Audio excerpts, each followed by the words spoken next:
बाळासाहेबांच्या तमाम शिवसैनिकांना तुमच्या ह्या अनिश गाढवेचा, बाळासाहेबांच्या लहानशा शिवसैनिकाचा आणि शिवसेनेच्या प्रवक्त्याचा मानाचा जय महाराष्ट्र. शिवसैनिकांनो, 10 जानेवारी समीप येऊ लागले. जशी ही तारीख, निकालाची तारीख समीप येते, शिंदे टोळीच्या पोटामध्ये गोळा उठतोय शिवसैनिकांनो. मागच्या काही काळामध्ये, मागच्या 2-3 दिवसांच्या काळामध्ये भेटीगाठी वाढू लागल्यात. कृष्णकुंजच्या भेटीगाठी वाढू लागल्यात. अनेक गोष्टी पडद्यामागे घडतायत. कदाचित तुमच्यापर्यंत त्या मीडिया पोहोचवत नसतील, पण अनेक गोष्टी पडद्यामागे घडायला सुरुवात देखील झाली. हालचालीनं वेग आलाय शिवसैनिकांना. शिंदे टोळीने सर्वात प्रथम एक गोष्ट मान्य केली पाहिजे, आणि ती गोष्ट म्हणजे मे महिन्यात 11 मेला लागलेला हा निकाल हा संपूर्णपणे तुमच्या विरोधात गेलेला आहे. कितीही तुम्ही त्याच्यामध्ये जान भरण्याचा प्रयत्न केला, कितीही तुम्ही दाखवण्याचा प्रयत्न केला की निकाल आमच्या बाजूने, आमचं सरकार उलथवलं नाही, आमचं सरकार उलथवलं नाही, तरी देखील 11 मेचा निकाल हा आपल्या विरोधात गेलेला आहे. गटनेत्यांची निवड, व्हीपची निवड साऱ्या तुमच्या विरोधात गेलेल्या आहेत.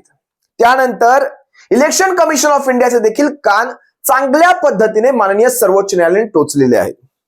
हे एकच आधार वापरतात. तुम्ही 2 गोष्टी लक्षात घ्या. यांनी कायम 2 गोष्टींचा आधार घेतलाय. सगळ्यात पहिली, आमचं सरकार उलथवलं नाही, आणि दुसरी गोष्ट म्हणजे इलेक्शन कमिशन ऑफ इंडियाने आम्हाला शिवसेना म्हणून अधिकृत पक्षाची मान्यता, चिन्ह आणि नाव देऊ केलेलं आहे. लक्षात घ्या. आता ह्यांच्यातली ही दुसरी जी गोष्ट आहे, शिवसेनेचं नाव आणि शिवसेनेचं चिन्ह, या गोष्टीवर माननीय सर्वोच्च न्यायालयामध्ये अपील आहे. याच्या विरोधात याचिका दाखल आहे. ती लिस्टिंगला येईल त्यावेळेस तिचा सोक्षमोक्ष लागून जाईल, आणि जोपर्यंत ती याचिका निकाली निघत नाही, शिंदे टोळी हो, जोपर्यंत ती याचिका निकाली निघत नाही, तोपर्यंत तुमचा कुठलाही कायदेशीर क्लेम, शिवसेना नाव आणि पक्ष ह्याच्यावर नसणार. माननीय इलेक्शन कमिशन ऑफ इंडियाची, चुनाव आयोगाची ती मेहरबानी समजा, किंवा सुप्रीम कोर्टाची मेहरबानी समजा, त्यांनी ती बंदी उठवली. इलेक्शन कमिशन ऑफ इंडियाने ते नाव तुम्हाला देऊच केलं. कुठलेही पडताळे, कुठलेही कागद पुरावे काहीही न पाहता तुम्हाला ते देऊच केलं होतं. त्यामुळे त्याच्यावर याचिका आहे. जोपर्यंत त्याला चॅलेंज आहे, तोपर्यंत तुम्ही अधिकृतपणे ते नाव स्वतःच सांगू देखील शकत नाहीत. सुप्रीम कोर्टामध्ये ते टिकणार देखील नाही. अनेक गोष्टी आहेत. आता तुम्हाला एकेका गोष्टीवर मी घेऊन येतोय. 10 तारीख, जवळपास आजपासून 8 दिवस, आज 2 जानेवारी, कदाचित हा निकाल 7 जानेवारी पर्यंत देखील लागू शकतो.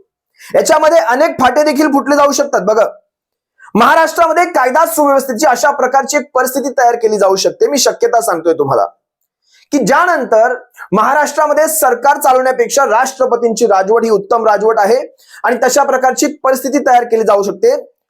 महाराष्ट्रामध्ये राष्ट्रपती राजवट येऊन राष्ट्रपती तो कारभार हाकू शकतात. त्यामुळे विलिनीकरण हा प्रश्नच संपतो, किंवा अपात्रता हा प्रश्नच संपतो, किंवा सत्ता संघर्षाचा प्रश्नच संपून जातो. जवळपास 2-3 महिने बाकी आहेत निवडणुकांपर्यंत. 2-3 महिने अशा प्रकारे खेचलं जाऊ शकतं, किंवा राष्ट्रपती राजवट इथपर्यंत ताणवली जाऊ शकते की महाराष्ट्रामध्ये निवडणुका देखील घेण्याची परिस्थिती दिसत नाही. अशा प्रकारचं एक वातावरण तयार केलं जाऊ शकतं. मागे एक पर्याय तुम्हाला सांगितला होता देवेंद्र फडणवीसांनी. त्यांचा अभ्यास थोडा कमी असेल कदाचित या क्षेत्रामधला. देवेंद्र फडणवीस म्हणतात, विधान परिषदेवर आम्ही त्यांना घेऊ, विधान परिषदेवर त्यांना पुन्हा मुख्यमंत्री बनवू. झालेच अपात्र. तर देवेंद्र फडणवीसांना हे माहिती असायला हवं, शेड्यूल 10 प्रमाणे, अनुच्छेद 10 प्रमाणे जर एखादा सदस्य अपात्र ठरत असेल, तर त्याला विधानसभेच्या, त्या राज्याच्या विधानसभेच्या कार्यकाळामध्ये ना वरच्या ना खालच्या कुठल्याही सभागृहाचं सदस्य होता येत नाही. कायदे तज्ञांचे याच्यात मतमतांतर असू शकतात, पण कायद्याप्रमाणे त्याला कुठल्याही सभागृहाचं, वरच्याही नाही आणि खालच्याही नाही, आणि सध्या तरी विधान परिषदेची कुठलीही निवडणूक तोंडावर देखील नाही. त्यामुळे कुठे घेणार? बरं, एक लक्षात घ्या, ह्या माणसाला तुम्ही घेतलाच, एकनाथ शिंदेला घेतलाच, त्या बाकीच्या 15 जणांचं काय? कुणाला तुम्ही विधान परिषदेवर त्यांची वर्णी लावणार? कुणाची लावणार? बरं, त्या 15 नंतर हे 16 जात्यामध्ये पडलेले आहेत, आणि बाकीचे सुपामध्ये आहेत. त्यांचं काय? बाकीच्या 24 जणांचं काय? फडणवीस, कुणाला तुम्ही विधान परिषदेवर घेणार? हे शक्य नाही. हे अंदाज शक्य नाही. तिकडे मनसे गुडघ्याला बाशिंग बांधून बसलेली असू शकते, माहित नाही मला. मनसेमध्ये विलिनीकरण, प्रहारमध्ये विलिनीकरण, काय असेल ते असेल, आम्हाला घेणं देणं नाही. खऱ्या अर्थाने शिवसैनिकांनो, एक सर्वसामान्य शिवसैनिक म्हणून माझ्या मनातली तुम्हाला एक गोष्ट मी बोलून दाखवतो. कदाचित मागेही बोलून दाखवली असेल, पण या 16 आमदारांच्या अपात्रतेपेक्षाही मला सगळ्यात मोठी गोष्ट जिच्यावर माझं लक्ष खिळून आहे ती आहे शिवसेनेच्या नावाची आणि चिन्हाची केस. आमचं शिवसेनेचं हक्काचं नाव आणि चिन्ह, आमचं धनुष्य आमच्याकडे ज्यावेळेस पुन्हा येईल आम्हाला नाही फरक पडत हे कोण 16. अरे जाऊ द्या, 3 महिन्यांसाठी त्यांना काय मिळायचं ते जीवनदान मिळून जाईल, पण या नावाची आणि चिन्हाची मात्र आम्ही आतुरतेने वाट पाहतो. आणि कायद्याप्रमाणे संविधानाप्रमाणे नियमांप्रमाणे हे नाव आणि चिन्ह आपल्याकडे आल्याशिवाय राहणार नाही. तशी कायद्यामध्ये तरतूद आहे शिवसैनिकांना. मी तुम्हाला मगाशीही सांगितलं 11 मेचा निकाल संपूर्णपणे 99% नाही 100% यांच्या विरोधात गेलेला आहे. या सगळ्याप्रमाणे अनुच्छेद 10, कारण तुम्ही एक गोष्ट लक्षात घ्या, शेड्यूल 10 स्प्लिट मान्यच करत नाही. शेड्यूल 10 मध्ये स्प्लिटचा कुठे उल्लेखच नाहीये. शेड्यूल 10 स्प्लिट ह्या विषयावर कामच करत नाही. शेड्यूल 10 एवढंच सांगतं, जर तुम्ही पक्षांतर करत असाल, तुम्ही 2/3 असाल विलिनीकरण, 2/3 पेक्षा कमी असाल तर तुमची अपात्रता. या दोघांशिवाय तुमच्याकडे पर्याय नाही. अनेक जण म्हणतात पुन्हा शिवसेनेत लाथा मारून बाहेर हकललं जाईल, पुन्हा शिवसेनेचं नाव जरी घ्याल तरी. त्या गोष्टी सोडून द्या शिवसैनिकांना. 2/3 पेक्षा जास्त म्हणजे विलिनीकरण, 2/3 च्या आतमध्ये तुमची अपात्रता. आणि आता विलिनीकरणाची वेळ देखील निघून गेलेली आहे, हे देखील लक्षात घ्या. कदाचित त्याच्यात फाटाफोटी करून कदाचित विलिनीकरण करून देखील घेतील. सध्याची घडी अशी आहे ज्यामध्ये भाजप सर्वोच्च झालेला आहे. यांच्यामध्ये भाजपची सगळ्यात मोठी इच्छा आहे की ह्यांचं नाव आणि चिन्ह यांच्याकडून गेलं पाहिजे. ही भाजपची सगळ्यात मोठी इच्छा आहे, कारण ह्याच्यावर भाजपचे अनेक मनसुबे हे सत्यात उतरणार आहेत. कसं 100% भाजप, जिकडे तिकडे यत्र तत्र सर्वत्र भाजप, घर घर भाजप. ते काय म्हणतात, हर हर मोदी, घर घर मोदी वगैरे यांची चाललेत ना. कारण आता जे रथ वगैरे फिरवले जात आहेत गावोगावात त्याच्यावर फक्त भाजपच आहे. बरं, यांच्यातल्या ना पवार टोळीचा आहे ना शिंदे टोळीचा कुणाचाही फोटो नाहीये. ही सुरुवात आहे यांची. शिंदेचा मी कालच्याही व्हिडिओत सांगितलं, एकही खासदार धनुष्य ह्या चिन्हावर निवडणूक लढण्यास उत्सुक नाही, कारण त्यांना त्यांचं भविष्य दिसतंय. धनुष्य दगा करणारच, कारण धनुष्य जरी तुम्ही घेतला असला तरी तो धनुष्य पेलवण्याची ताकद तुमच्यामध्ये नाही. हा शिवधनुष्य आहे, शिवसेनेचा शिवधनुष्य आहे, प्रभू श्रीरामांचा शिवधनुष्य आहे.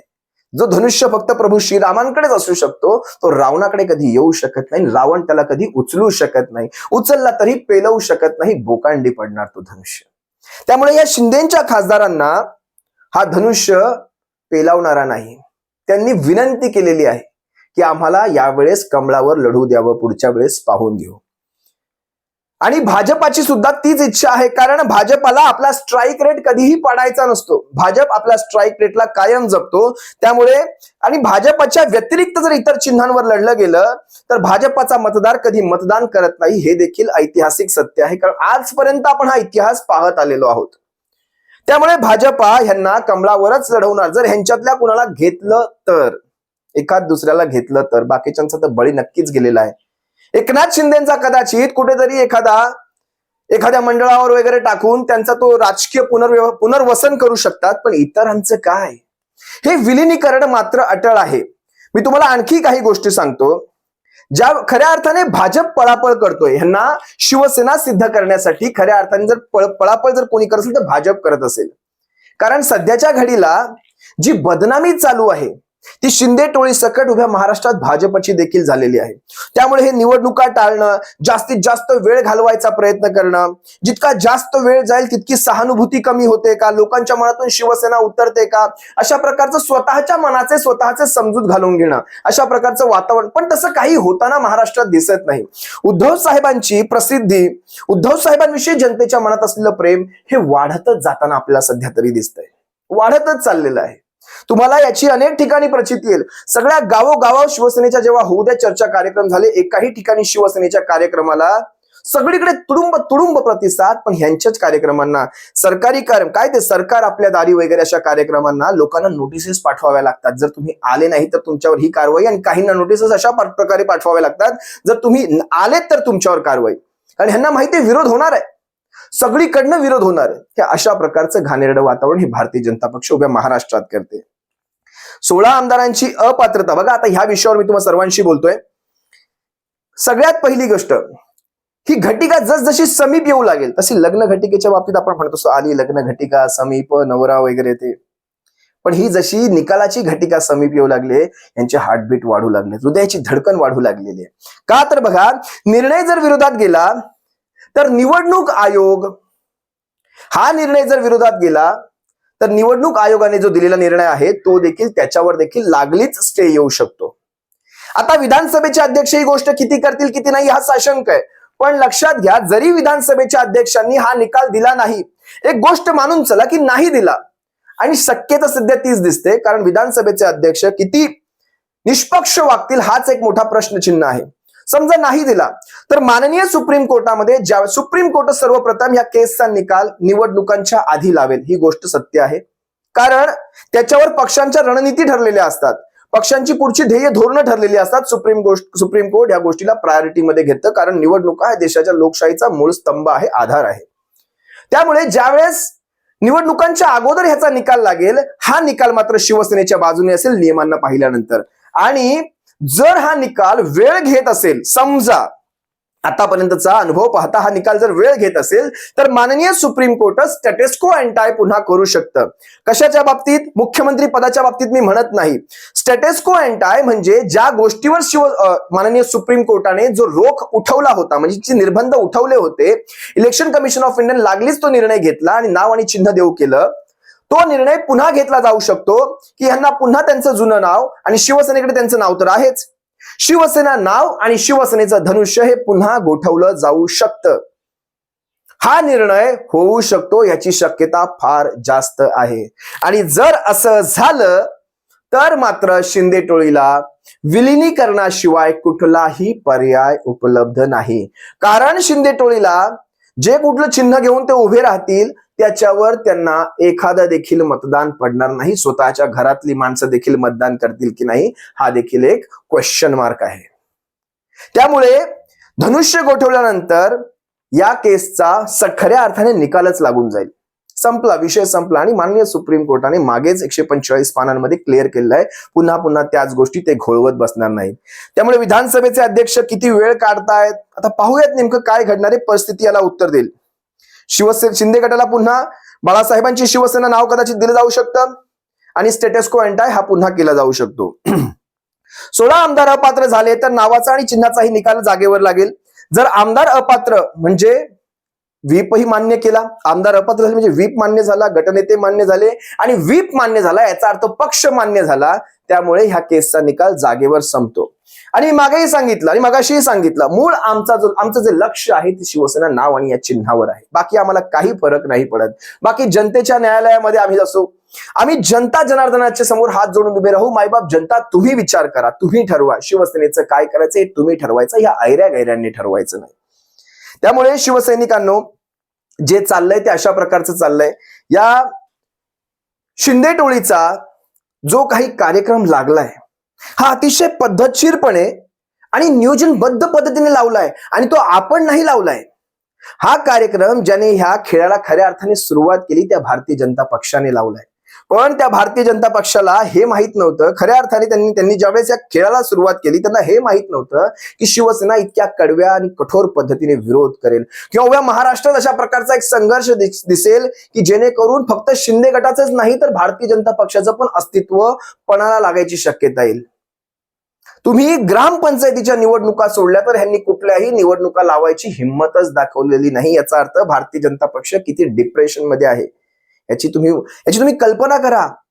तीन विधानसभेच्या निवडणुका झाल्या, त्यातल्या 2 महाविकास आघाडी जिंकलेली आहे, त्यात एक मशालीवर जिंकले. एकामध्ये जर अपक्ष उभा राहिला नसता तर तिन्ही महाविकास आघाडी जिंकली. त्याच्या पुढे यांनी निवडणुका लावायचंच बंद केलं. डिप्रेशन मध्ये आहे. शिवसैनिकांचा हा झंझावात, शिवसेनेचा हा झंझावात पाहिला तर भविष्य शिवसेनेचं अतिशय उज्ज्वल आहे. शिवसैनिकांनो, एकच गोष्ट सांगतो आणि हा विषय आणि हा व्हिडिओ संपवतो. जर तुम्हाला जगायचंय ना, सुतळी बॉम्ब सारखं जगूयात. सुतळी बॉम्ब कसा असतो माहितीये? जोरात वाजतो, जोरात धमाका उडवून टाकतो, सगळे धमाका. पण एखाद्या वेळेस समजा तो फुटला नाही ना, तो फुटला जरी नाही ना तरी त्याच्या जवळ जायची देखील कुणाची हिंमत होत नसते. असा असतो सुतळी बॉम्बचा दणका आणि दरारा. शिवसैनिक हा असाच आहे. तुम्हा सर्व शिवसैनिकांची रजा घेतो. सप्रेम जय महाराष्ट्र. बाळासाहेबांच्या शिवसैनिकांना काळजी घ्या.